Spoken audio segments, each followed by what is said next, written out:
ختلې؟ د بدي وسله وه نشه کوله دغه کوله هغه ما وویل صحیح. هغه به زه غوسې کوم ورته مې څه وځه کور نه هغه بس ووتل او بس اوس له پته یې نشته.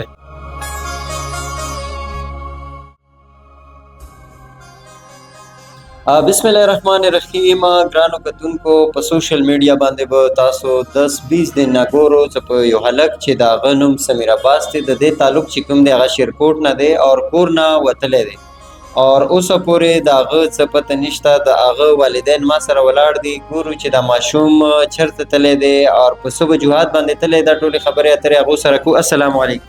وعلیکم السلام. څنګه یې تاسو جی؟ ښه ښه یو جی خیریتونه دي. دا راته ووایئ چې ماشوم چې کوم دی کله کور نه وتلی دی او داسې څه وجوهات رالو چې دا کور نه وتلی دی؟ د بدي وسله وه نشه کوله دغه کوله هغه ما وویل صحیح. هغه به زه غوسې کوم ورته مې څه وځه کور نه هغه بس ووتل او بس اوس له پته یې نشته. نو دې دپاره تاسو چېرته تاڼې کې یا دغه کې تاڼې کې دغه کړی رپورټ مې کړی دی؟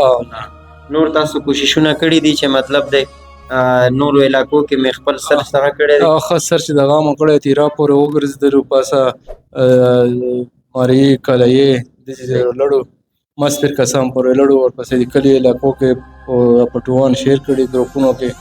صحیح. نو څه په درک هېڅ پته نه لګي؟ هېڅ پته یې نه لګېږي.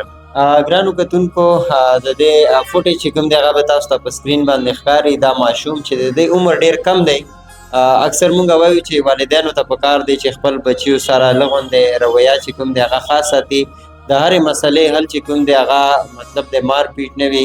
پکار دا دی چې مونږ د خپلو بچو سره مونږ دعا کوو چې الله پاک ته دې زوی چې چېرته هم وي خپل حفظ و امان کې دې وساتي او د دې والدین چې د دې مور او پلار چې کوم دی هغه پریشان دي. دې سره صرف دا نه د دې ټول فیملی چې کوم دی هغه پریشان دي بلکې پوره علاقې کې یو خوف و هراس دی چې دا ماشوم به چېرته وي.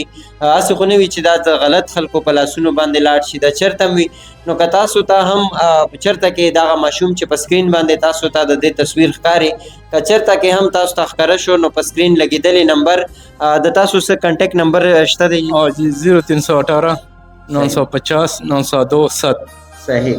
خپل بچی ته څه پیغام لري که د ویډیو د هغې مخې ته ځي هغه د ویډیو ګوري څه پیغام لري؟ زه ورته بس دا پیغام وکړم چې بس که چېرته کې وې راشه خپل کور ته هېڅ هم درته نه یو څه تکلیف وي څه دغه وي هسپتال کې به دې ورکړو علاج در په وکړو.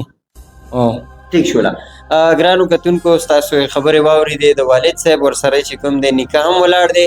سمیر عباس چې چېرته هم ته وي تاسو ته د الله واسطه وي چې د خپل پلار او د خپل مور د خپلې فیملی خیال وساته، خپل کور ته واپس راشه او څوک داسې رونه چې هغو ته د دې په باره کې څه معلومات وي چېرته تاسو ته ښکاره شوی وي نو په سکرین نمبر باندې تاسو رابطه وکړئ. دا سمیر عباس چې خپل والدین ته میلاو شي نو انشاءالله زه امید ساتم چې دا ویډیو څومره تاسو نه کیدی شي دا تاسو شیر کې د خپلو ملګرو سره ګروپس کې شیر کې چې د دې مور او د دې پلار چې کوم د زړه سکون سمیر عباس دی چې هغه په وړو وجوهاتو باندې کور نه تللی دی چې هغه خپل کور ته واپس راشي. انشاءالله یو نوي پروګرام سره به دوباره بیا تاسو سره ملاقات کیږي. تر هغې پورې د خپل ځان د خپل بچو ډېر خیال ساتئ. د لوی الله په امان.